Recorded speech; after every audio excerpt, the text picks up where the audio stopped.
জীবনটা অতিরিক্ত কষ্টের মনে হচ্ছে। জীবনে শুধু কষ্ট আর কষ্ট। কেন এটা মনে হচ্ছে যে এটা শুধু আমার সাথেই কেন হচ্ছে?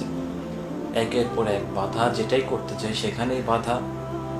শুধু কি তাই, হঠাৎ করে প্রিয়জনের বিয়োজন, এগুলোই তো মিলেই জীবন।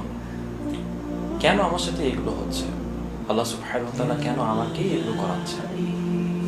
আপনার যদি মনে এরকম চিন্তা ভাবনা হয়, তাহলে এই ভিডিওটি আপনার জন্য। আমাদের কারোর জীবনই একদম স্মুথ নয়, যে কোনো কষ্ট থাকবে না, শুধুমাত্র সুখে আর সুখ আর সুখ, এটা কারোর জীবনই নয়। আল্লাহ সুবহানাহু ওয়া তাআলা বলেন, ইন্না মা'আল উসরি ইউসরা, নিশ্চয় কষ্টের সাথে আছে সুখ। সুতরাং শুধুমাত্র সুখকে আলাদা করে অথবা শুধু কষ্টকে আলাদা করে আমরা কেউই চলতে পারবো না। কষ্টের সাথেই আছে সুখ। কখনো হতাশ হব না, আল্লাহর উপর ভরসা রাখবো। এবং আল্লাহ সুবহানাহু ওয়া তাআলা এর পরে বলছেন,